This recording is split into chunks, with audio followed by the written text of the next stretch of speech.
네, 안녕하세요. 두 남자 쇼 시작하겠습니다. 오늘 벌써 2월 10일입니다. 이양양입니다. 반갑습니다. 예, 안녕하십니까. 이승원입니다. 어제 여러분들 윤영빈과 타카타츠쿠야의 경기를 보셨습니까? 저도 어제 저녁에 보려고 했더니 아프리카TV 서버가 다운이 돼서 모바일로는 볼 수 없었습니다. 동영상으로 봤더니 정말 아주 화끈한 그런 펀치를 날려서 1회 TKO 승으로 승리를 장식을 했는데요. 우리 시장에도 좀 그렇게 화끈한 펀치가 좀 한 방이 좀 있었으면 하는 그런 바람입니다. 지금 한국은행 이제 총재도 바뀌시는데요. 우리 경제에 화끈한 펀치 한 방 부탁을 드리겠습니다. 갑자기 네. 스키드라는 말을 줄줄 혼자서 뭔 소리를 하는 거예요, 지금? 오프닝 멘트 좀 해봤습니다. 저는 지금 예. 깜짝 놀랐어요. 요즘 보니까 아프리카 TV 얘기하려는 거예요? 네네, 아닙니다. 아주 화끈하게 좀 펀치 한 방이 좀 필요한. 제가 그런 거 얘기하지 말라 그랬죠. 잘난 체 좀 하지 말라고. 예, 예. 잘난 체한 게 아니라 시장에 좀 화끈한 펀치 한 방이 좀 필요하다. 네. 이런 생각이 듭니다. 경기 안 보셨습니까? 저는 아프리카에 대한 모든 거가 싫은 사람이에요. 아프리카하고 상관없습니다. 그거는, 네. 로이 FC이기 때문에, 경기거든요. 스포츠거든요. 아주 화끈한 한 방이었습니다. 그래서 정말 잘했어요? 예, 정말 지난번에 잘했습니다. 나왔을 때 뭐 졌다 그러는데? 근데 지난번에 나온 게 아니고 첫 번째 데뷔전이고요. 그래? 근데 얼마 이게 전에 한 번 한 건 뭐야? 얼마 전에 한 거는 모르겠고요. 그거는 이제 뭐 연습 게임이나 그런 거였을 거고요. 아닌데, 지난번에 뭐 지금. 연습 게임이었습니다. 연습 게임. 그런 지난번에 연습 게임이고요. 예. 네, 그리고 이제 그 스파링하는 걸 이제 보여준 거고요. 근데 지금은 이번 거는 아주 그냥 제대로 경기했는데 그 처음에는 좀 밀렸어요. 그래서 이 윤영빈이 좀 쉽지 않겠다라고 했는데 뭐 일부 네티즌들은 로또 펀치다 뭐 이런 얘기까지 하거든요. 제대로 이제 펀치가 들어와서 로또 펀치다 뭐 이런 얘기까지 하는데 뭐 기본기에서 좀 밀렸을지는 모르겠습니다만은 어쨌든 뭐 준비를 잘했기 때문에 그런 로또도 가능한 게 아닌가라는 생각이 들더라고요. 갑자기 무슨 얘기를 하지? 이해가 잘 안 돼. 그냥 제가 아는 것은 그 로드무드 TV인가 거기서 하는 건데, 거기 여자가 한 명 있어요. 네. 19살짜리 여자인데, 그 친구가 엄청 뜨고 있거든요. 네. 그래서 케이블에도 여러 번 나오고, 피켓걸로 하다가 지금 선수로 전향했다는데, 그분인지 모르겠어요. 그 어저께 안 나왔어요? 트립에? 저는 어제 실시간으로 볼 수가 없었습니다. 워낙 이제 모바일로밖에 못 보는데 중계가 안 돼가지고 보지를 못했습니다. 하여튼 그건 그렇고 나중에 또 얘기해 보겠고요. 지수가 오늘 그래도 다행이에요. 1920포인트 오늘 한 이틀 연속 올라가고 좀 쉴 줄 알았더니 그냥 계속 올라가고요. 코사이는 분위기가 또 많이 살아났어요. 517포인트인가요? 0.7%까지 올라가고 있는데요. 지금까지 시장 상황 잠깐 한번 그래도 짚고 넘어가죠.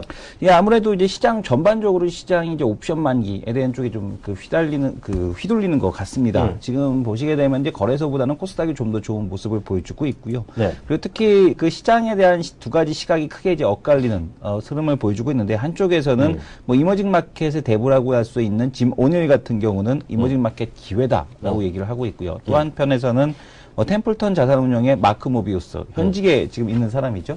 이분 같은 경우는 지금 이머징 마켓 위기 시작도 안 했다라는 그런 발언을 하고 있습니다. 지금 두 거물의 그 이머징 마켓에 대한 시각이 엇갈리는 가운데, 한쪽에서는 여전히 이머징 마켓을, 한쪽에서는 이머징 마켓을 버리고 이제는 프론티어 마켓을 살 때다, 뭐 이런 얘기를 하고 있습니다. 그래서 시장에 대한 그만큼 시장이 너도 나도 잘 모르겠다라는 것을 시각을 좀 반영하는 게 아닌가라고 보고 있고요. 일본에서는 또 도쿄도지사 선거가 있었죠. 그러니까 그거 참 엄청 중요하다라는데 아베 쪽 사람이 이긴 거라며? 예, 아베 쪽에서 승리를 했습니다. 마스조에가 압승을 거뒀고요. 누구요? 마스조에라고 지금 도쿄도지사 선거에 아베가 지지하던 사람입니다. 그래서 아무래도 아베노믹스의 가속화가 계속되지 않을까. 비온 뒤에 땅이 굳어진다고 더욱더 아베노믹스가 탄력을 받을 가능성에 대한 쪽이 좀 높아졌다라는 점에서 국내 시장에서는 긍정적인 이슈로 좀 볼 수 없는 그런 상황이 좀 펼쳐지고 있다, 이렇게 보셔야 될 것 같습니다. 그리고 위원님께서도 계속 강조해 주시는 이머징 마켓 펀드 어떻게 되는지 아십니까?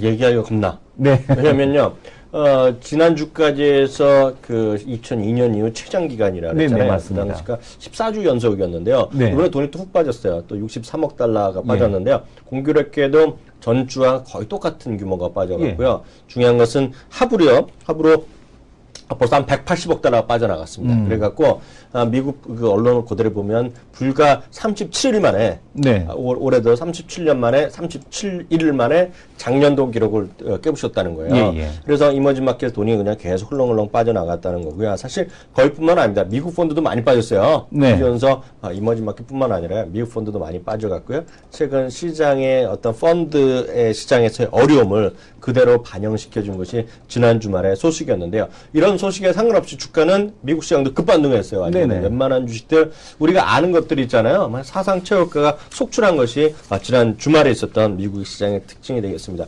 대표적인 거 몇 가지만 확인해 드리면요. 우리 그 오늘도 보면 우리나라에서 올라가는 거가 3일 상장하고 3일째인가요? 4일째인가 상한가 치는 거 있잖아요. 인터파크 INT죠. 인터파크 INT에 또 이제 결국은 여러 가지 다 하지만은 힘 쓰는 것이 결국은 여행이란 그 여행 관련 주식이잖아요. 네. 그 온라인 하고 물론 익스페디아. 근데 익스페디아가 또 엄청 실적이 좋게 나오면서요. 14.3%가 급등했어요. 사실 익스페디아는요. 사실 써봤어요?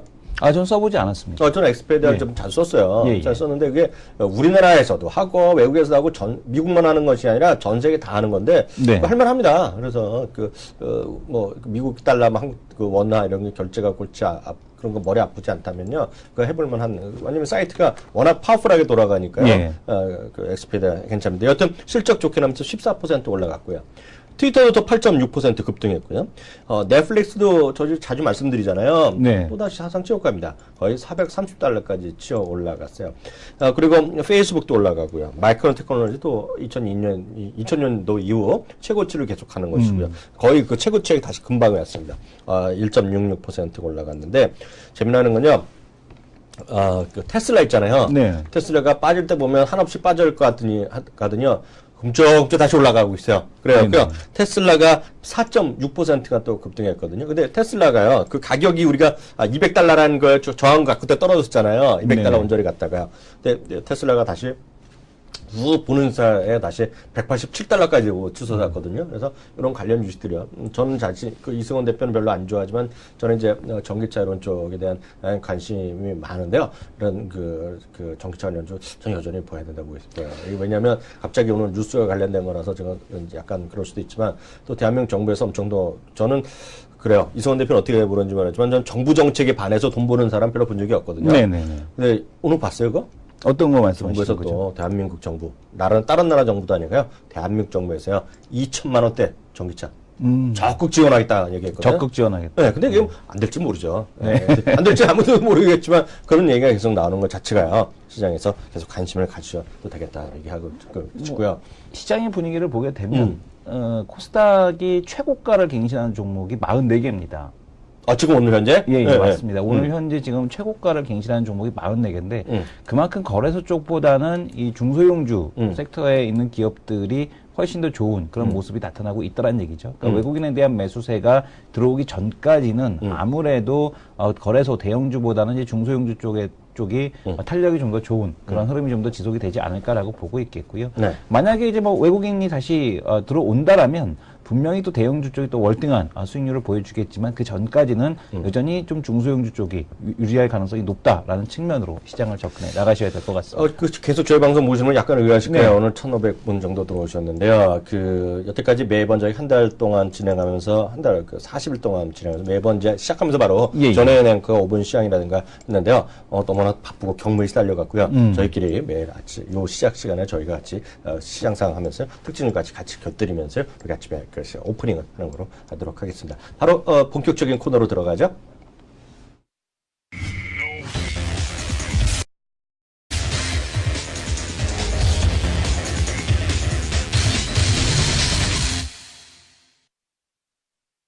네, 오늘 그 첫 번째 시간은요, 두 남자 레포트 바라보기 코너입니다. 몇 가지 월요일이다 보니까요, 새로운 그리고 실적과 관련된 레포트들 많이 쏟아지고 있는데요. 오늘은 저부터 한번 해볼게요, 이승원 대표. 저는 오늘 제일모직을 얘기를 하고 싶습니다. 그러니까요. 이 제일모직 같은 경우 위원님께서 다크호스라고 말씀을 해주셨던 것 같은데. 맞아요. 여전히 다크호스 아직까지는 달리지 못하는 말이 되고 있습니다. 맞습니다. 다크호스가 아니라 지금 넘어져 있는 그런 말이 되고 있는데 여전히 다크호스에 대한 시각 유효한 건지 아니면은 어떠한 측면 때문에 다크호스라고 보시는 건지 그 부분을 좀 자세히 설명 네, 부탁드리겠습니다. 그거 좀 얘기해 드릴 텐데요. 그 제일 먼저 실적 일단 나왔잖아요. 실적 나왔는데 아주 썰렁하게 나왔잖아요. 3분도 적자 났죠. 네. 4분이 적자 났는데요. 그 제일모직은 저는 이렇게 보고 있어요. 일단 그 말씀드리기 전에 다크호스의 의미라는 건 뭐냐면 뭔가 좀 어두컴컴하잖아요. 다크호스가 어두컴컴하잖아요. 그래서 될지 안 될지 확신을 갖지 못하는 거예요. 다만 언젠가 한번 되면 크게 한번 갈 수도 있는 게 다크호스의 전 생각을 좀 갖고 있고요. 완전히 그거네요. 동트기 직전이 가장 어두운 그런 그럴 수도 있고 상황인가요? 더 떨어질 수 있지 아무도 모르겠는데 그만큼 펀더멘탈로는 설명이 잘 안 되는 그런 기운이 있는 것이 바로 다크호스라는 그런 쪽으로 저는 이제 이해하고 그런 식으로 이제 제가 정리하는 제 머릿속에 있는 건 그런 개념인데요. 다크호스 몇 종목이 있어요 올해요. 그래서 제가 보는 것은 다크호스가 삼성 엔지니어링 같은 게 제일 먼저 봤었는데 그건 이제 워낙 좀 먼저 빨리 달려갔는데요. 이것도 똑같이 이것도 펀더멘탈이 있냐? 펀더멘탈 없지. 건설이랑 전 외람되지만 아무 차이가 없다고 보고 있어요. 다만 그 삼성 엔지니어링은 실적을 흑자냈고 GS는 또 적자냈고 GS건설은 그 증자를 검토한다 그랬는데 삼성엔지는 그걸 안 했고 뭐 그런 차이 정도 있다고 보고 있고 상대적으로 삼성엔지니어링 주식은 삼성물산에서 사갔잖아요. 그렇죠. 그런 여러 가지 또 약간의 그 디테일한 건 있지만 크게 봐서는 뭐 회사의 내용 뭐 똑같다고 좀 보고 있기 때문에 여전히 펀더멘탈은 없다라는 걸 저도 충분히 인지하고 있다는 거 말씀드리겠고요. 또 하나가 이제 저는 현대 로템 같은 거예요. 현대 로템 같은 것도 지금 별볼이 없잖아요. 근데 주목할 만한 건 이제 3개월이 슬쩍 지나갔어요. 근데 3개월에서 6개월 사이가 이제 고비인데 그때 이제 좀 정리될 게 정리되지 않겠냐라는 생각을 갖고 있어요. 그래서 하반기에 아마 가지 않을까. 상반기 저점을 언젠가 갈 거라는 그런 다크호스의 개념을 갖고 있고요. 또 하나가 이제 바로 이런 거죠. 젤모직 같은 거라고 보고 있어요. 그리고 이제 또 하나가 이제 삼성정밀학 이런 거. 삼성정밀학 또 관심 가지실 분 많지만 삼성정밀학도 펀더멘탈로 볼 게 하나도 없다. 그거 다 아는 거예요. 왜냐면 우리 시청자분들 어떤 분들 벌써 코멘트 쓰시고 좀 더 자세한 설명한다 그러는데 설명할 게 없어요. 8분기 연속 어닝 쇼크예요. 제가 알기엔 8분기 연속입니다. 왜냐면 제가 한 1년 반 정도 계속 보고 있는 주식이거든요. 근데 한 번도 이렇게 드러내놓고 얘기하지 않았어요. 근데 아직까지 아닌데 저는 이제 그 폴리실리콘 공장이 돌아가는 거 있잖아요. 돌아가는 걸 좀 염두에 두고 있는데 아직은 아니다. 그리고 사실 올 초부터 좋았어야 되는 시기인데 작년에 좀 안 좋은 사고가 있었잖아요. 그래서 인재 사고가 있던 거. 불산 유출이 그래서 또 6개월인가 뒤로 미뤄졌어요. 그래서 지금 안 되는 주식인데요. 그런 것들도 여전히 그렇다고 있어요. 근데 또 하나가 시장을 보실 때요. 이성 대표가 어떻게 보는지 모르겠지만 다들 똑같은 얘기할 때 이거 어려운 거예요. 다들 된다 할 때 안 되고 다들 된다 할 때 안 되고 다들 안 된다 할 때 되고 그래서 이게 보면 그래서 그때가 더 어려운 건데 그 호텔 신라만 하더라도요, 작년 한 6월, 7월만 하더라도 된다는 놈 반, 안 된다는 놈이 반이었어요. 그러니까 우리가 이제 기대가 있었는데, 지금 뭐 다 된다 그러잖아요. 지금은 호텔 신라 안 된다는 얘기하면 완전히 뭐라 그래? 왕따? 왕따다는 게 십상인 부른 얘기죠. 그래서 오히려 저는, 호텔 신라 너무 많이 얘기했나 하면서 약간 발을 좀 솔직히 좀 빼보는 분위기가 좀 있어요, 저는요. 근데 제일모직은 지금 보시면 오늘 레포트가 지난주에 실적 발표하고요. 한번 쭉 보시면은요, 그거 한번 그 와이즈 리포트에서요. 그거 한번 화면 하나 같이 잡아줄 수 있죠. 검색을 하셔갖고 보시면은요. 제일모직은요, 목표 주가가 이렇게 다양할 수가 없어요. 지금 제일모직이요. 77,000원 나옵니다. 그래서 완전 저점을 파고 있잖아요. 작년 9월 말에요. 9월 20일 언저리에 98,900원 왔던 것이요. 지금 7만원이 깨지려고 그러니까요. 앉아서 30%훅 날아간 거거든요. 정확히 30% 날아갔잖아요. 98,500원에서. 그런데요, 지금 딱 오늘 보면은요, 다 의견이 제일모직 정도니까 증권사의 레포트들이 다 나왔을 거 아니에요. 한번 화면 보여주자면, 보면요, 위에는 11,000원부터, 11만원부터요, 아래는 8만원까지 있어요. 8만원까지 목표가가. 이게 위아래를 완전히 엇갈리고 있어요. 이거는 제가 봤을 때 승부가 날 수 있다는 거예요. 안 된다는 애가 절반 이상이 지금요. 그리고 목표가를 대부분 다 낮췄네요. 낮췄어. EPS 추정치를 전부 다 하향 조정을 했고, EPS 추정치 올린 데는 저기 현대증권 하나밖에 없네요. 그래서 저는 오히려 이런 데가 사고를 친다. 이런 데가 사고 친다. 왜냐하면 다 안 된다는 것도 아니고 다 올랐는데 이게 전형적인 다크호스가 제가 보는 거예요. 근데 더 웃긴 건요. 삼성정밀학은 더 다크호스인 건지 아세요? 왜 다크호스죠? 이런 레포트조차 없어. 조차 없다. 관심조차 없다. 관심조차 사라져 있어요. 삼성정밀학은. 악플조차 안 달리는 무풀. 맞아. 그거 어떻게 알았어요? 무풀. 완전히 무풀 주식이 예. 삼성정밀화학이에요. 그래서 그 제일모직이라는 생각 갖고 있는데요. 저는 이렇게 보고 있어요. 두 가지를 말씀드리겠습니다. 이제 본론으로 들어가겠는데요. 제가 뭐 보여드린 건 오늘 유진투자증권 자료가 되겠는데요. 이 친구는 약간 된다고 얘기하고 있어요. 시장 약간 된다는 쪽으로 이 친구는 쓰고 있고요. 목표 주가가 12만 원. 지금 생각하면 말도 안 되는 가격이잖아요. 네. 12만 원. 이게 정말 이게 언제나 갈 거라고 생각하고 썼는지 안 썼는지 모르겠지만 이 사람 인상 보면 이자 정자 쓰잖아요. 이분이 예전에 키움에 계셨던 걸로 알고 아, 그래요? 예.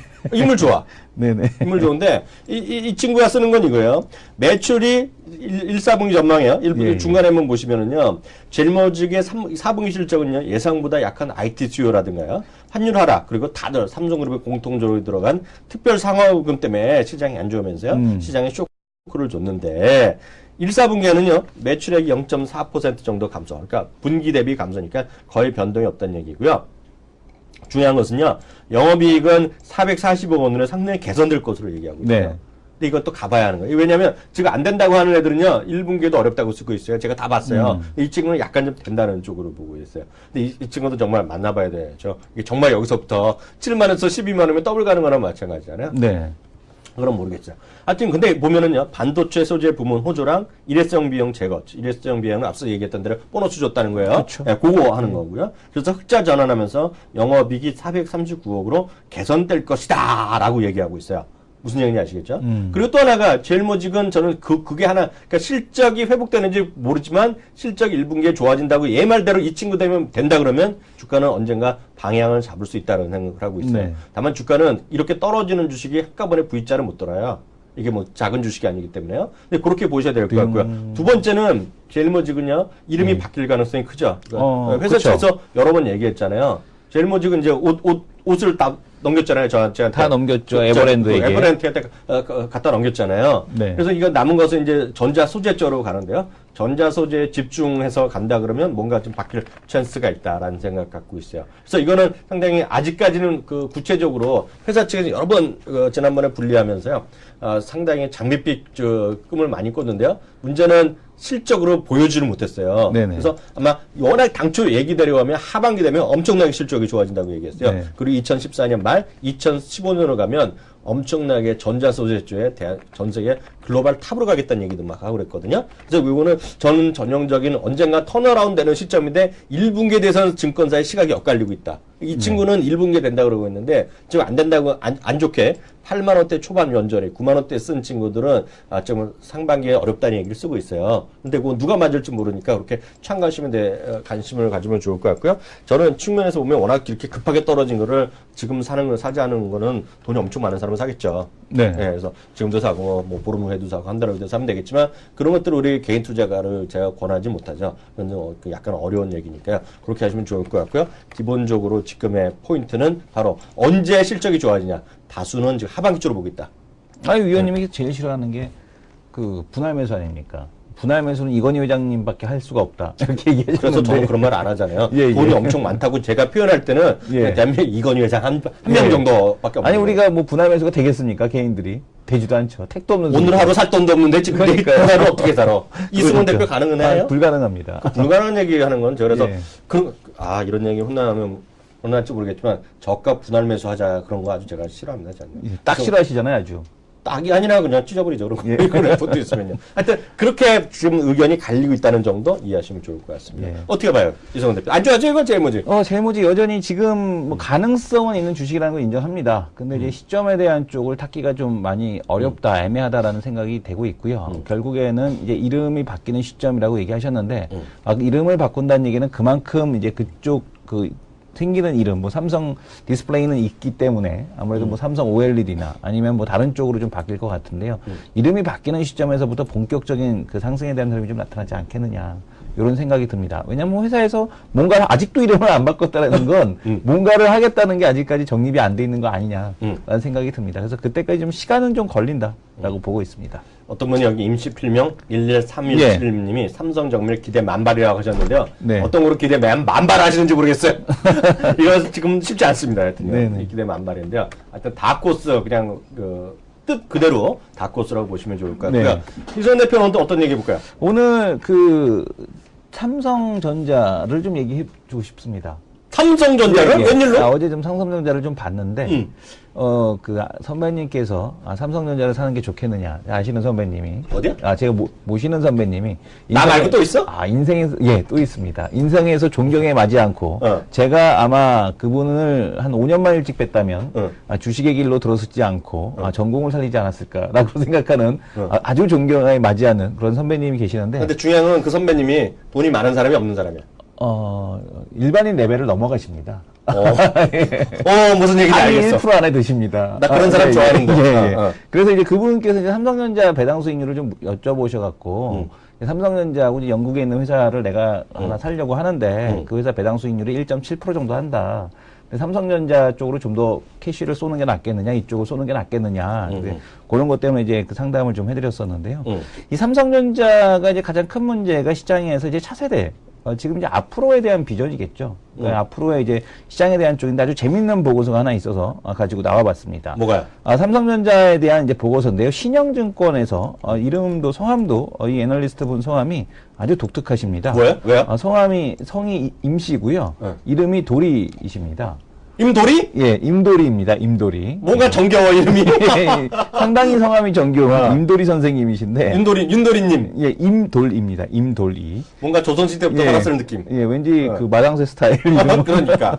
근데 지금 우리가 다 예측할 수 있는 건데 하나는 차량용 반도체 비즈니스 쪽을 삼성전자에서 강화하고 있다라는 얘기가 나오고 있습니다. 자동차 원가에서 차지하는 전자부품의 비중이 20-30% 정도에 달하고 있다라는 얘기거든요. 그러면은 우리 여기서 또 하나 우리가 매매의 힌트, 아이디어를 얻을 수 있는 게 동부하이텍에 대한 쪽이 그러면 현대차에 인수될 가능성에 대한 쪽이 있겠는가라는 부분. 그러니까 동부하이텍도 우리가 좀 관심 있게 지켜봐야 될 것 같고요. 그리고 이제 이 차량용 반도체에 대한 쪽이 강화된다는 것, 전자부품에 대한 비중이 늘어나고 반도체에 대한 비중이 늘어날수록 삼성전자라든가 전자업체에 대한 포지션이 커지게 된다는 거. 이걸 하나의 힌트로 좀 보시면 될 것 같고요. 특히 이 가장 지금 그 관심 있어 하는 거는 이 저장 장치에 차량용 내비게이션을 비롯하는 저장 장치에 지금 집중이 되고 있다는 얘기니까 지금 반도체가 아닌 저장장치 쪽에서 집중이 된다는 얘기는 메모리 쪽이 좀 더 이제 사용량이 늘어난다는 얘기니까 SK 하이닉스에 대해서 우리가 좀 더 긍정적으로 볼 수 있다라는 것도 하나의 여기서 투자 아이디어를 얻을 수 있습니다. 저는 그 차가 없잖아요. 네. 이승훈 대표는 차에 있는데 그 다 본다 그거 아니야? 다 본답니다. 다른 건가? 다 본답니다. 다 본다라고 있잖아요. 예, 맞습니다. 거기에도 메모리가 다 들어간다는 거 아니야? 그럼요. 32기가짜리 들어가 있습니다. 저도. 32기가? 8기가짜리 넣습니다. 16기가. 16기가짜리 SD카드가 들어가 있습니다. 그러니까 뭐 낸드 플래시 메모리 갖다 꽂는 거죠. SD 마이크로 카드.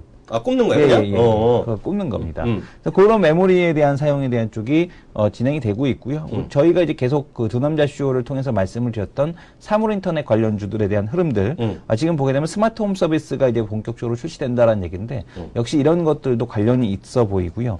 또 삼성에서 이제 아주 오래 전부터 이제 투자를 해왔죠. 삼성 그 의료원을 이제 설립을 하면서부터 투자를 해왔던 건데 삼성 의료원과 삼성 바이오로닉스, 그 다음에 삼성 SDS 관련 계열사의 시너지를 일으킬 수 있는 지금 의료기기 장비 시장에 본격적으로 진출을 한다는 얘기가 나오고 있습니다. 그래서 뭐 바텍이라든가 지금 그 바텍을 비롯한 이제 의료 장비 기기 쪽에 대한 흐름들이 상당히 좀 유심하게 지켜보셔야 되지 않을까 해서 이쪽 관련주들에 대한 흐름들 보셔야 될 것 같고 이것들이 삼성의 차세대 먹거리다라고 보여집니다.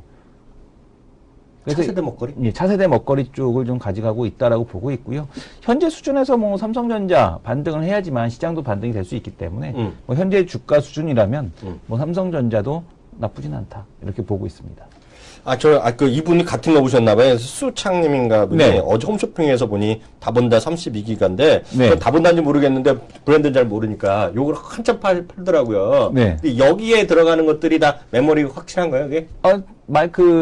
지금 안 쓰시죠? 차가 없죠. 저게 아니라 스마트폰도 그 메모리가 안 들어가시는 거잖아요. 들어가나요? 안 들어가는 확장이 안 되시는 거 쓰잖아요. 확장 안 되는 거 쓰죠. 그죠? 저는 이제 확장이 되는 거 쓰고 있는데, 확장되는 메모리, 마이크로 조그만 그 SD 메모리, 이제 그거를 갖다 꼽는 거기 때문에 똑같이 메모리가 사용이 됩니다.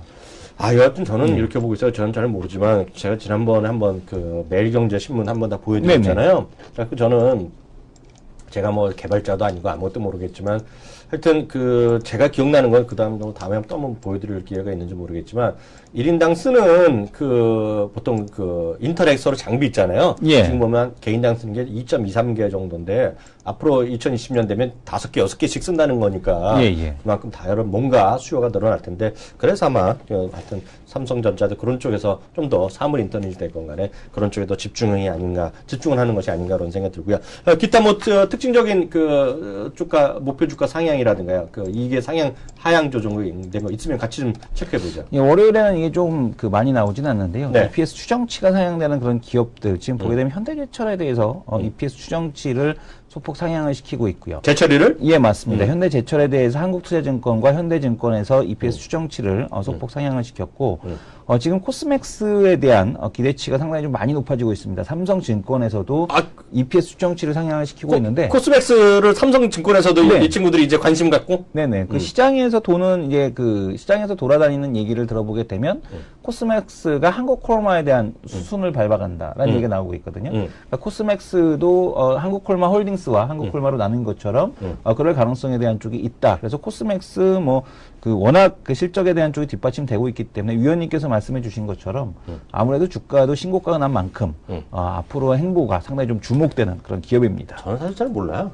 코스맥스. 잘 모르지만 저는 하여튼 느낌으로 지금 제가 아는 건 딱 하나입니다. 지난번에도 말씀드렸다시피 제가 코스맥스 이렇게 기업 분석해 본 적이 별로 없고요. 저는 딱 하나예요. 미국 애들이 지금 색조 화장품 엄청나게 맨날 흉내내고 있고 중국 애들도 색조 화장품을 많이 쓴다. 쓰기 시작했다. 그거 하나가 포인트라는 생각 갖고 있고요. 여기까지 해서 두 남자의 레포트 바라보기 코너는 지금까지 해서 마치도록 하겠습니다.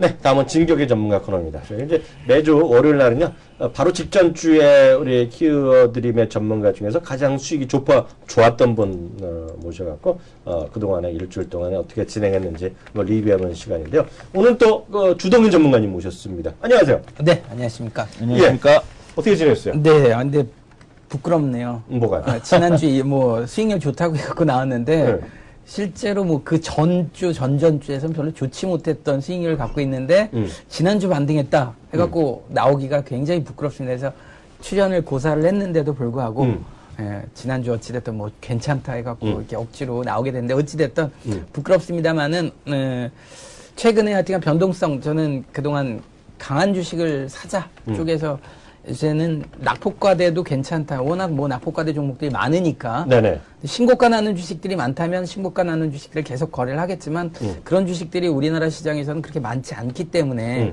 그러니까 미국이나 사상 최고가 나는 기업 시장이나 허건날 52주 신고가 종목들이 많습니다만 우리나라는 그렇게 많은 종목들이 없고 오히려 낙폭과대가 더 많다 보니까 지난주 같은 경우에는 어찌됐든 게임 업종이라든지 건설 업종 좀 그동안 많이 내렸던 애들 이걸 좀 해보자 했던 부분이 아마 수익률이 좀 올라와서 이렇게 출연하게 된 것 같은데 어찌됐든 굉장히 부끄럽고 네, 물론 좋은 일이 있으면 나쁜 일이 있으면 좋은 일도 있는데 그 변동성을 얼마나 더 효율적으로 운영하느냐 그 싸움이지 않을까 싶습니다. 어찌됐든 일주일 잘했다고 잘했다고 얘기하고 싶지는 않다라는 거죠. 네.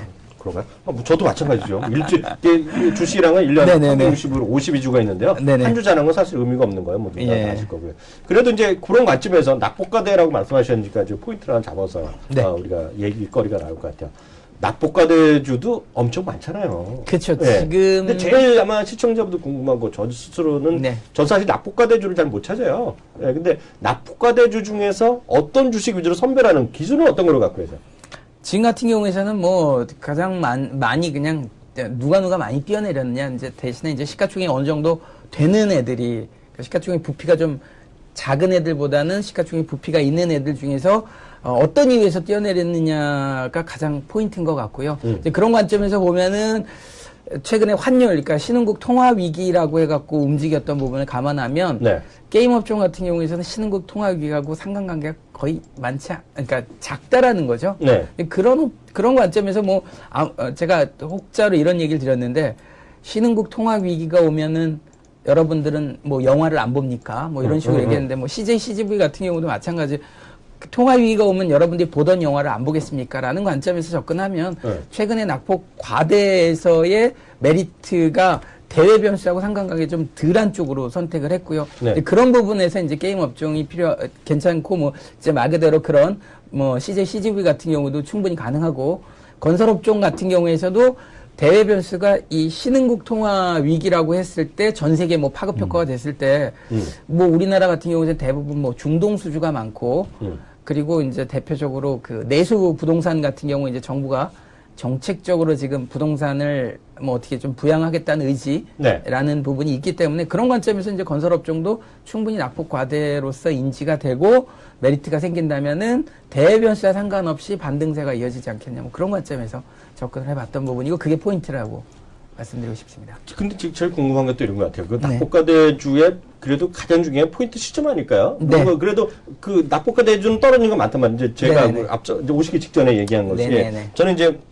잘 모르시지만 저는 제일모직 같은 게 언젠가 될 거라고 생각하고 있는데 네네. 낙폭과대 분명하잖아요. 네네네. 10만 원에서 7만 원 안돼 뚝 네. 떨어졌는데 이게 아직까지 사실 이거 산다 그러면 이거는 뭐예요? 떨어지는 칼날에 손대는 그쵸, 거 그쵸. 이거 맞는 거 아니에요? 예. 그럼 그런 것들도 확인되려 그러면 네. 이렇게 예전에 그 GS 삼성 엔지니어 이런 거 하실 때도 뭔가 돌아서는 거 확인하고 사는 거잖아요. 네네네, 그럼 그런 돌아서는 거를 뭐로 확인할 수 있나요? 그런 거? 지금 뭐 기본적으로는 이제 거래량과 추세를 보고 아까 말씀하셨던 제일모직 같은 경우를 확인하면 좋은데 문제는 제일모직이 여타 그 뭐 의료 뭐 섬유 뭐 이쪽에서 떨어져 나오면서 전자재료 쪽으로 가면서 앞선 이제 뭐 LG 패션이라든지 뭐 뭐죠 뭐 관련 비슷한 애들이 많지 않습니까? 한섬 뭐 한세절 맞아. 이런 애들 업종하고 전혀 다른 움직임을 보여주다 보니까 오히려 삼성 테크윈, 삼성 전기 뭐 이런 삼성 SDI 뭐 이쪽하고 제일모직이 연동되다 보니까 그쪽하고 그러니까 충분히 업종이 돌아가는 걸 본다라고 그 이후에 동종 업종이 돌아가는 거 본 이후에 접근하시는 게 좋을 것 같고 오늘 같은 경우에서는 솔직히 말씀드리면은 조선 업종이 돌아가고 있지 않습니까? 그러니까. 그렇죠. 조선 업종도 낙폭과대인데 그러니까 한 종목만 있는 게 아니라 다양한 조선 업종 종목들이 있다 보니까 거기서 누가 먼저 돌아가느냐라고 했을 때 오늘 같은 경우 뭐 삼성중공업이 미리 이미 지난주에 바닥을 찍고 돌아서는 흐름 그리고 오늘은 이제 후발주자로 현대중공업도 움직이고 있는데 그런 관점에서 조선업종도 충분한 낙폭과대 메리트가 있다라고 보여지고 사실 오늘 같은 경우 저도 조선주 그동안에 있던 종목들을 정리하면서 조선업종 낙폭과대로 들어가자 하고 이제 포트에 지금 적극적으로 편입시켜드리고 있습니다. 그러면 저는 딱 더 이제 그 삼성중공업 갖고 기준을 말씀드리면요. 아까 네네. 먼저 좀 바닥을 확인했다 그랬잖아요. 네네. 2월 4일이었네요. 네네. 지난주. 네, 31,000원 정도 레벨인데요. 네. 딱 보면 삼성중공업이 먼저 하고 나서 3, 4일째 이제 바닥권에서 올라가진 않았더라도 지지는 받고 있는데요. 네. 상대적으로 현대중공업 오늘 이게 뭐라 그래요? 오늘 날바닥이라나? 네. 오늘 이제 바닥에서 저점으로 네, 돌아서고 있죠. 양봉 나오고 있잖아요. 네네. 그런 거 하면 삼성중공업이나 현대중공업의 선택은 우스운 질문이 되겠지만 네네. 조금 저는 그냥 삼성중공업 좀 안전할 것 같은 생각 툭 들긴 드는데. 그렇죠. 이제 먼저 바닥 찍고 올라간 게 업종 내에서는 이제 대장이라고 얘기할 수 있겠죠. 그러니까 뭐 올라갈 때 누가 먼저 올라가느냐 해갖고 대장주 선정하는 부분처럼 바닥을 누가 먼저 찍고 먼저 움직이느냐라는 관점에서 또 대장이 있다라는 관점에서 보면은 최근에 건설 쪽에서는 뭐 먼저 움직인 건 삼성 엔지니어링이 먼저 움직였고요. 최근에 움직이고 있는 건 뭐 대우건설 같은 경우가 최근에 가파르게 움직이고 있는 부분인데 조선업종 같은 경우에 앞서 말씀드렸지만 지난주에 바닥 찍은 건 삼성중공업이니까 지금 반등의 포인트는 삼성중공업이 먼저 가고 후발로 현대중공업이 따라가는 형태. 근데 이제 단지 미포조선, 현대미포조선하고 대우조선해양, 한진중공업처럼 상승을 했다가 조정폭이 작았던 종목들 같은 경우에서는 사실 이런 애들이 돌아섰을 때 전고점을 돌파했을 때 이런 애들이 더 먼저 가거든요. 네. 근데 지금은 제 포커스를 낙폭과대로 잡다 보니까 그쪽 현대미포 대우조선 쪽보다는 삼성중공업, 현대중공업 쪽으로 낙폭과대 쪽으로 잡아드리고 있다라는 거. 역시 가격 메리트, 밸류에이션적인 측면에서 부담도 없고 그런 관점에서 말 그대로 뭐 매매적인 측면에서 접근하셔도 되지만 뭐 이 정도 가격이면 충분히 투자 관점에서 접근한다라고 한다면 그동안 뭐 이렇게 진짜 고점 대비 낙폭이 무려 한 30% 정도 네. 그 정도 하락했던 걸 감안한다면 뭐 반등만 먹어도 충분히 수익률은 나오지 않겠느냐라고 보여집니다. 지금 주동님 네. 전문가님께서 네. 얘기해 주신 게 지금 이제 낙폭과대 순환매를 노려라 이런 얘기를 해주셨는데 네. 그러면은 이번 달 초에 형성됐던 저점 네네. 그 2월 4일이죠. 2월 네네. 4일 날 형성됐던 저점을 이탈할 가능성은 적어 보인다. 낙폭과대 적어 보인다. 순환매가 돌고 있기 네. 때문에 그런 가능성으로 봐도 될까요? 글쎄요, 뭐 내리는 네. 주식의 저점을 이탈할 가능성 주식에서 100%는 없으니까 네네네. 저점 이탈이라는 부분이 나왔을 때는 뭐 미련 없이 주식을 리스크 관리를 해야 된다라는 부분은 이런 그 역별 하락 종목은 뭐 룰이면 룰 거의 추세 이탈하고 저점 깼는데 그거 뭐 무식하게 들고 있어서 언제까지 간다라고 버텨라라고 말씀드리고 싶은 생각은 없습니다. 왜? 낙폭과대 반등을 노렸으면 반등만 노리는 관점이고요. 이제 물론 탄력이 좋아서 더 올라간다라고 한다면 좀 더 욕심을 부리는 부분이지만 하락하는 에서 저점을 한 번 더 이탈한다라고 했을 때는 기존에 샀던 물량의 절반 이상은 리스크 관리를 하는 게 최선의 전략이고 지금 이렇게 그러니까 과거에서도 그랬습니다만 역별에서 저점 찍고 바로 V자 반등하는 경우도 있습니다. 주도주급들은 충분히 가능하고요. 근데 조선업종은 그나마 믿는 부분이 신주성과가 135까지 올라갔음에도 불구하고 과거 실적, 즉 2년 전, 3년 전 실적 발표하면서 막 어닝 쇼크다라고 계속 그러고 있는데 수급적인 부분, 재료적인 부분으로 빠졌습니다만은 기본적으로 지금 조선업황은 좀 뭐 주변 뭐 중고성과든 신조성과든 빠진 적이 없습니다. 지금 최근에 6개월 동안 올라간 이후에서 보합 수준을 유지한 적은 있지만 하방으로 잡은 적이 한 번도 없기 때문에 그런 관점에서 조선업종 자체에 대한 전체적인 흐름은 뭐 하락보다는 상승 쪽에 무게를 잡고 접근하시면 지금 말 그대로 투자 관점에서 저점 이탈만 좀 주의를 하면서 접근하시면 좋은 수익률이 나오지 않겠느냐, 좀 그런 자리지 않겠느냐라고 보여집니다. 제가 하나만 그 특정해서 종목군 하나 여쭤봐도 될지 모르겠습니다. 그 네네. 앞서 지금 낙폭과대 얘기 많이 했는데 뭐 네네네. 건설주도 하고요, 조선주도 얘기하고 네. 많이 했는데 네. 사실 그리고 제일 지금 이제 저 자신의 관심주라서 저도 충분히 얘기했는데요. 네. 또 하나 사실상 말들 잘 안 해서 그렇죠. 아마 느끼신지 모르겠어요. 이성훈 대표나 우리 주동 전문가님 보실지 모르겠는데요. 저거 한번 봐주실래요? 이승원 대표도 한번 같이 좀 봐주세요. 네, 예. 제가 봤을 때 낙폭과대 주의 또 대표 주제가 뭐냐면요. 저거요. SK이노베이션 같은 거 있잖아요. 네, SK이노베이션. 이게 작년에 잘 나갔어요. 작년 가을까지요. 16만 원 하다가 이번에 수억 빠졌고 12만 원까지 훅 떨어졌었거든요. 네네네. 지금 올라봤자 3, 4일 정도. 딱 아까랑 뭐라 그랬어? 앞서 얘기했던 삼성중공업이랑 약간 성격은 다르지만 네. 약간 비슷하다고 볼 수 있거든요. 네네. 이런 건 어떻게 좀 대응하면 되죠? 솔직히 SK이노베이션의 흐름만 놓고 보면 얘는 삼성전자와 버금가는 진짜 말 그대로 밸류에이션적인 측면에서 사서 묻어두면 반드시 수익 나는 주식일 거다라고 자신 있게 말씀을 드리고 싶은데 적어도 지금 시가총액이 아마 10조 원대 초반인데 얘 자산 가치는 한 10조 원대 중반 이상. 그러니까 PBR 기준으로 한 0.6배, 0.7배 뭐 이 정도. 좀 더 보면 그 PBR 5배 수준도 예상할 수 있지 않을까 할 정도로 정제 마진만 개선된다면 전 V자 반등할 가능성이 높다라는 건데 물론 지금 관점에서는 뭐 2차 전지 부분도 있고 다양한 그러니까 윤활유 사업도 뭐 나쁘지 않고 단지 이제 정유 관련한 사업이 그렇게 좋지 못한 흐름을 보여주기 때문에 자산 가치 대비보다는 뭐 철저하게 저평가된 건 사실이고 단지 그 기름통만 있으면 뭐합니까? 그 불을 뗄 수 있는 라이터가 필요한데. 그러니까요. 그렇죠. 그러니까 트리거라는 그 방아쇠만 당길 수 있는 재료만 있다면 SK이노베이션은 지금 가격 솔직히 말씀드리면 눈 감고 돈이 많으신 분들이라면 어느 정도의 비중을 사갖고 버티시면 반드시 수익 나는 구간으로 보이십니다. 왜냐면 갑자기 제가 물어본 게 제가 어저께 친구를 만났는데 친구들 모임에 있어 갔는데 네. 저는 주식을 잘 얘기를 안 해요. 근데 갑자기 뜬금없이 이 친구가 저를 잘 모르고 SK이노베이션 물렸다고 그러더라고요. 네네네. 그래서 내가 또 물어본다 그랬지. 잘 아는 사람한테. 일단 나중에 전화 걸어줘야 될 것 같아. 근데 걱정하지 말고. 걱정하지 말아라. 걱정하지 말고 갖고 가라고. 주 전문가님께서 얘기해 주셨으니 걱정하지 마십시오라고. 예, 오늘 SK이노베이션 시간까지 저희 개인적인 질문까지 하나 오늘 또 해결해 봤습니다. 오늘 말씀 감사합니다. 네, 감사합니다. 수고하셨습니다.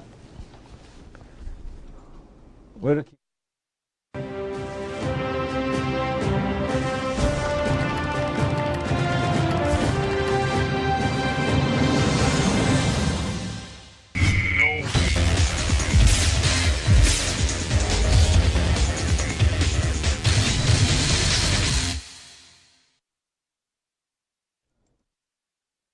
네, 바로 토크 배틀 시간으로 들어가도록 하겠습니다. 국내외 이슈에 대한 얘기인데요.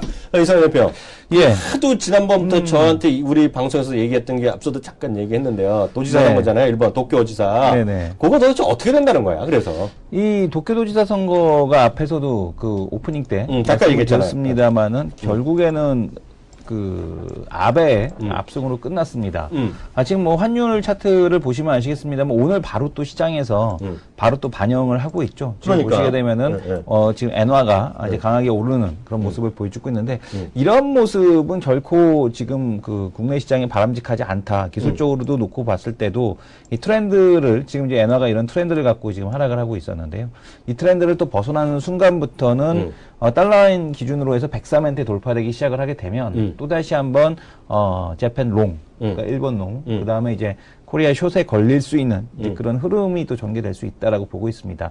아무래도 올해 그러니까 우리 시장에서 이제 그 계속해서 이제 작년이었죠. 작년 11월 이후 국내 시장에 대한 가장 큰 약세에 대한 이유. 그러니까 시장, 뭐 해외 시장 강한데 우리 시장 못 가는 이유가 뭐냐라고 한다라면 바로 이 지금 환율 차트에서 보시면 아시겠지만 엔화에 대한 약세가 이제 가장 근간이었는데 여기서 엔화에 대한 쪽이 내려오지 않는다라면 좀 쉽지는 않다. 그래서 아무래도 조금은 외국인에 대한 한국 시장에 대한 매수가 조금은 늦춰질 가능성에 대한 쪽이 있지 않겠느냐. 좀 더 일본의 정치적인 지형을 파악하고 나서 외국인들도 들어올 가능성이 높다.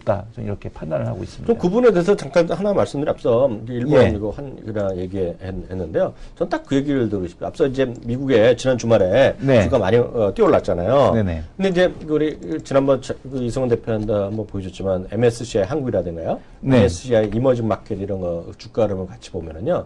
대부분이 선진국에 앞서 잘 나가는 것들을 선내에서 4% 막 올라가고요. 미국 주가 훅 올라가잖아요. 네. 그런데 불구하고요. 우리 시장 지난 금요일날 분명히 강했단 말이죠. 예, 주가 괜찮았잖아요.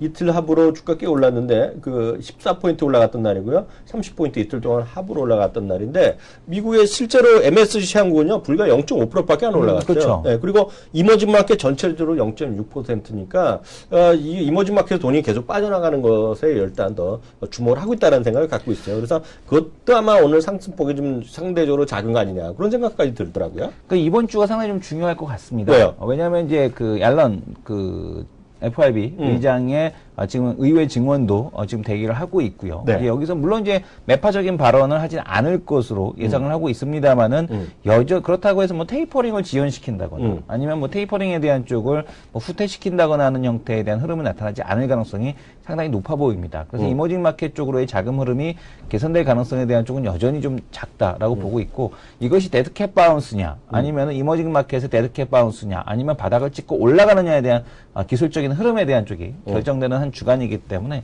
이번 주 뭐 여러 가지 불확실성이 해소가 되지 않습니까? 특히 이제 국내 내부적으로는 이제 옵션 만기일까지 대기를 하고 있어서 이런 불확실성이 다 지나가고 나음에도 불구하고 시장이 여전히 이제 좀 견조하다라면 시장은 아무래도 바닥을 좀 찍었다라고 볼 수 있을 것 같은데 만약에 그렇지 않다라면은 시장에 대한 쪽이 다시 내려온다라면 아직까지 바닥을 언급하기엔 좀 이르다 이렇게 접근하셔야 될 것 사실 같습니다. 또 하나 문제가 예. 일본도 일본이지만 지금 중국도 말이에요. 네. 중국이 뭐 PMI도 어쩌다면서 말들이 많잖아요. 걱정거리가 네. 많은데 중국에 대해서는 어떻게 하는 게 하죠? 중국은 뭐 이렇게 지금 보여드릴 텐데요. 지금 보시는 게 지금 위에 있는 게 비제조업 지수 PMI입니다. 여전히 최근에 이제 중간중간 이렇게 좀 튀긴 합니다만 사실은 뭐 PMI를 그렇게 저도 신뢰하지는 않습니다. 리커창 그 총리 같은 경우도 중국에 리커창 인덱스라는 걸 따로 만들었죠. 그러니까 철도 화물 수송량, 전력 사용량 이런 것들을 이제 기준으로 해서 따로 지금 보고 있고 본인도 뭐 중국 지표 신뢰하지 않는다. 그리고 중국의 뭐 그 지금 보게 되면 GDP조차도 신뢰하지 않는다라는 얘기 나오고 있는데 어찌 됐든 간에 중국 PMI가 지금 계속해서 후퇴하고 있다라는 점. 중국이 지금 계속해서 그 개혁에 대한 쪽에 대한 의지를 보여주고 있기 때문에 중국으로부터 우리가 시장이 그 강하게 올라갈 만한 모멘텀을 찾는 거는 좀 어렵다라고 볼 수 있을 것 같고요.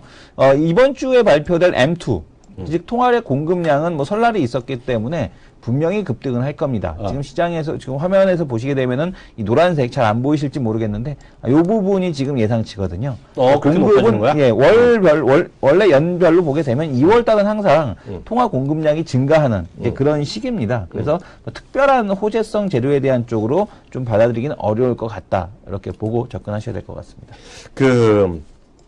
종목 얘기 하나만 좀 더 해보죠. 네. 그 워낙 이제 납폭과대주에서 계속 그 반등을 시도하고 있는데요. 사실은 이번에 이제 지금 얘기 좀 해볼게요. 대한항공이랑 아시아나항공 있잖아요. 네네. 대한항공 요새 또 반등을 좀 하고 있다 보니까요. 그 얘기들 많이 나옵니다. 이제 그 납폭과대도 있을 데다가요. 네. 이제 뭐 해외 여행 늘어난다, 어쩐다. 네. 그리고 외국 사람 많이 온다 얘기하고 있고요. 항공 화물도 뭐 좋아진다, 어쩐다 얘기하고 있는데요. 저는 약간 좀 다른 생각을 좀 갖고 있어요. 그래서 네. 뭐 생각이 다들 다르니까 뭐라 그럴 수는 없겠지만은요. 네. 전 제 의견은 분명히 제가 보는 시장은 이렇습니다. 저도 대한항공이나 아시아나항공, 특히 대한항공 반등하는 것도 철저하게 납폭과대주의 순환매다. 납폭과대주의 순환매다. 아까 얘기했잖아요. 주동 예. 전문가도 얘기하고 이승원 대표도 얘기했던 그런 관점에서 이해를 해야죠. 이게 무슨 실적이 엄청 좋아질 것이다. 이런 것은 누가 그런 생각을 하는지 정말 이해가 잘 안 간다라는 생각을 갖고 있고, 특히 좀 좋다 보니까 항공 화물이 좋아진다 얘기하는데요. 그거는 천만의 말씀이라는 생각을 갖고 있습니다. 그 항공 화물 쪽은요, 작년 가을인가요? 그 뉴스 네. 찾아보면 아실 텐데요. 대한항공에서 대대적으로 또 구조조정을 또 한 번 했어요. 그 네네. 구조조정이 뭐 사람 자르는 게 아니라 산업 재편을 막 했어요. 그리고 이제 직할체제를 막 들어가서 조 회장 라인으로 타갖고 완전 이제 속가내고 이제 새롭게 다시 하고 그랬는데요. 그게 왜냐하면요. 예전에 그 두 가지 포인트가 있습니다. 예전에 한 3, 4년 전까지만 하더라도 그 항공화물이 좋아졌다는 것은요. 그 포인트를 우리 시청자분들 그냥 상식적으로 아시면 되겠는데요. 중국발 369로 가는 거 있죠. 네. 우리나라에서 외국 가는 것도 있겠지만 중국에서부터 딴 나라 가는 것들 있잖아요. 그런 비즈니스가 잘 됐어요. 근데 그게 왜 대한항공이 어려워지기 시작했냐면 중국발에서 딴 나라 가는 것이 중국의 항공업계가 커지면서 예. 자국 내 물건을 자국 비행기들이 많이 차지하고 있다는 거예요. 이번에 그 여행을 가실 때 대한항공 잘 타십니까? 여행 가는 것보다는 이제 저 출장이 좀 잡혀 예, 있는데요. 출장. 예. 출장이 잡혀 있는데 저는 대한항공이고 뭐고 가리지가 않아요. 네네. 저는 가장 항상 하는 게 제일 싼 거. 예. 그래서 뭐 국적기 뭐 가리지 않습니다. 근데 왜 그런 얘기 했는지 모르겠지만 저도 똑같은 질문을 드리고 싶어요. 그러면 아까 중간에 갑자기 잘라서 헷갈리잖아요. 예. 그러니까 항공화물이 좋아진다는 거는 그런 적이 없다는 게 첫 번째고요. 두 번째가 항공화물에서 또 하나 포인트가 예전에는요 반도체라든가 또 자동차 부품들 있잖아요. 예. 그거를 비행기로 많이 실어 날랐어요. 근데 아시다시피 우리 반도체 뭐 우시 공장 이런 거 맨날 얘기하잖아요. 네. 그리고 미국에서도 뭐 조지아나 아틀란타 공장 얘기했잖아요. 네네. 그래서 현지 공장을 많이 지어버렸어요, 아예 처음부터. 현지 공장을 많이 네. 지어버렸다. 그래서 급한 물건 갖고 가고 이런 것들이 많이 줄어들었던 거예요. 그리고 예전에 보면 기억하시겠지만 LG 이런 게 엄청나게 많이 팔릴 때 있었잖아요. 예. 근데 이런 거 다 중국에서부터 가잖아요. 그래서 그쵸. 이 친구들이 거기다가 이제 많이 해다 놓고 요즘 LG나 이런 데가 대한항공이랑 혹시 기억하세요? 대한항공, 아시아나항공에서 8개 항공사 고소해버렸잖아요. 네. 담합했다고. 맞습니다. 담합했잖아요. 그래서 그런 것들이 항공화물이 업계에 좋지 않습니다. 지금 그게 경쟁이 격화되는 데다가 그래서 새로운 루트를 찾으려는 거예요. 예를 들어서 우리나라면 꽃을 수출한다라는 거. 이런 걸 찾으려고 그러는데 답이 안 나오는 거죠. 아직 현실적으로. 그래서 저는 항공주가 지금 올라가는 것은 단순하게 많이 빠졌기 때문에 올라가는 거. 그 이상 이하도 아니라는 생각을 갖고 있는데 항공주에 대해서 어떻게 봐요? 뭐 여전히 일단은 그 시각에서는 크게 벗어날 수 없다라고 보고 있고요. 대한항공이 어떤 그 불꽃 하나 좀 찾아본다라고 한다라면 최근에 이제 그 모잉으로부터 항공기 부품 제작에 대한 쪽을 작년 말부터 이제 시작을 하고 있지 않습니까? 이런 쪽의 매출이 얼마큼 이제 커질 수 있느냐에 따라서 대한항공의 이제 어느 정도 그러니까 이제 여객이라든가 화물이라든가 이런 쪽에 대한 비중에서 일부라도 한 20%에서 정도라도 만약에 항공기 부품이라든가 이런 쪽에서 매출이 나올 수 있다라면 대한항공에 대한 재평가가 좀 가능해 보이지 않을까 이렇게 보고 있습니다. 하지만 아직까지는 뭐 재평가 수준을 논하기엔 좀 이르고 지금 뭐 이제 시작하는 단계이기 때문에 좀 더 시간에 대한 쪽은 좀 필요하지 않을까. 그러니까 지금 앞에서 말씀주신 대로 우리가 저비용 항공사들 이런 쪽에 대한 공세를 좀 견뎌내기가 좀 시간이 좀 걸리지 않을까 이렇게 생각이 됩니다. 갑자기 생각나네. 이걸 얘기를 안 했는데요. 저가 항공이란 말은 이제 틀린 말이에요. 워낙은요. 그 용어로는 저비용 항공이라고 얘기하는데요.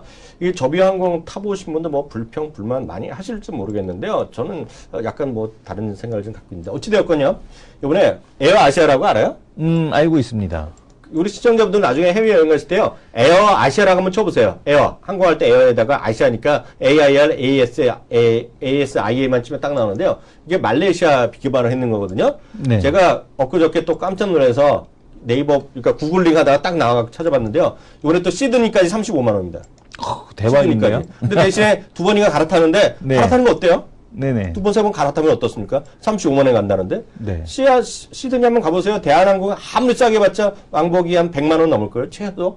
근데 35만 원이니까 70만 원이니까 모르겠어요. 워낙 바쁘고 돈 많은 사람이면 대한항공 직원이면 탈지 모르겠지만 보통 사람들 저 같은 사람이나 이승원 대표가 여행 간다는데 35만 원 왕복 70만 원짜리 사겠어요? 무슨 150만 원짜리 사겠어요? 당연히 70만 원짜리 사고요. 네.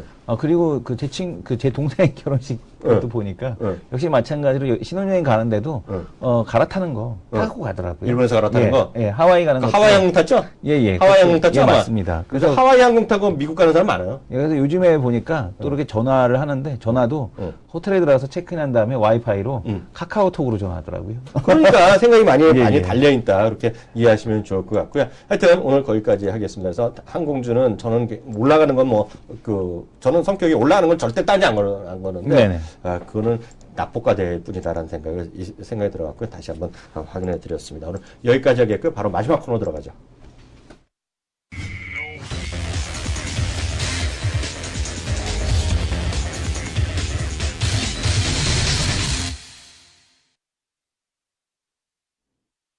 네, 하이로 코너입니다. 하이로 코너는 지금 이 순간부터 마지막 종끝까지 하는데요. 거의 팽팽하다라는 말이 적당할 것 같은데요. 약간씩 제가 밀리고 있는 건 사실이에요. 네. 예, 그래서 1월 달에 제가 한 끗 차이로 제가 졌고요. 2월 달에도 지금 이승원 대표가 삼성, 제가 2승하고 있는데요. 저는 오늘 지난번에 로우 잡아갖고 또 졌었는데 오늘도 다시 한번 로우 한번 잡아보겠습니다. 네, 로우. 또 얄팍하게. 얄팍한 게 아니라 소신이에요. 소신 있게. 소신껏 로를 보셨는데 시장에서 지금 이제 미국 그 해외 시장에 대한 조정을 좀 선반영해서 우리 시장이 좀 조정이 들어오고 있다라고 보고 있고요. 얄런 의장의 의회 청문회를 앞두고 미국 시장이 크게 조정 들어올 일은 없다라고 저는 개인적으로 판단을 하고 있습니다. 그래서 국내 시장도 상대적으로 좀 더디긴 하지만 여기서 추가 하락보다는 반등 가능성에 좀 더 무게를 두자. 그래서 오늘 하이 보도록 하겠습니다. 네, 전 다시 한번 얘기드리지만 시장은 좋아질 그런 생각을 갖고 있는데요. 단기적으로 보면 외국인의 매도 압력이 이게 하루 이틀 샀다고 해서 빠지지 않을 것 같다는 생각을 갖고 있고요. 그래서 저는 오늘은 좀 얄팍하다기보다는 소신인데 모르겠습니다. 오늘도 저는 요즘 롤을 잡을 때는 항상 제가 졌으면 하는 생각 갖고 있어요. 이승원 대표가 말이 요즘 또 대세니까 그런 게 좀 참고해 보시면 될 것 같고요. 지난 주말에 저희 게시판에 올려보신 분들 코멘트 잠깐 해드릴까 합니다. 기준점. 기준점. 1924포인트 잡으면 되겠네요. 예, 1924포인트. 1923.65포인트니까 그렇게 잡으시면 될 것 같아요. 요즘님이란 분한테 또 엄청 혼났어요, 저희가요. 제가 혼난 게 아니라 이유창 기자 혼났지. 위챗 얘기를 많이 하셨어요. 그리고 피자 얘기하는데 피자 광고가 뜬다? 한심하다. 법적 문제를 떠나 피자 얘기하는데 피자 광고 때문에 이 기자님 기분 좋겠느냐. 저는 그래서 말씀드렸다시피 이거 개인정보 문제가 있는데 이제 법적으로 해결할 수 있는 방법이 있으니까 하겠죠. 확정된 건 아니니까 이렇게 참고하시면 될 것 같고요. 통일 대박, 김정은 물고기 얘기, 불나서 주식 올라. 정말 찌라시 같은 얘기는 그만 좀 하세요. 그래서 저는 엄청 까였어요. 디스당했는데 그게 아니야. 이분의 결론은 이게 아니라 나머지 하이닉스, 이승원 대표의 시야가 넓은 전문가적인 좋은 얘기들이 죽잖아요. 그러니까 아무리 봐도 이거는 이승원 대표 와이프나 본인이 쓴 거 아니에요? 아니 전혀 아닙니다. 정말 아니에요? 예. 아니면 와이프가 조심스럽게 남편을 칭찬한 거 아니야? 와이프는 팟빵을 모릅니다. 팟빵 몰라? 예. 황금 사자님, 이유창 기자님 자주 나오면 좋을 것 같아요. 증권방송에서 신선한 얘기가 많이 나와서 좋습니다. 말 나온 김에 슬쩍 질문합니다. 은행주는 어떻게 보시는지인데요. 은행주 어떻게 봐요? 은행주는 이규찬 기자님한테 물어봤으니까 이규찬 기자님한테 물어볼까요? 이규찬 기자한테 물어본 게 아니라 그거는 이승원 대표한테 물어본 것 같은데? 은행주는 아직까지 지금 이제 시간에 시장 수익률에 대한 쪽 정도를 좀 추구한다라면 맞다라고 보고 있고요.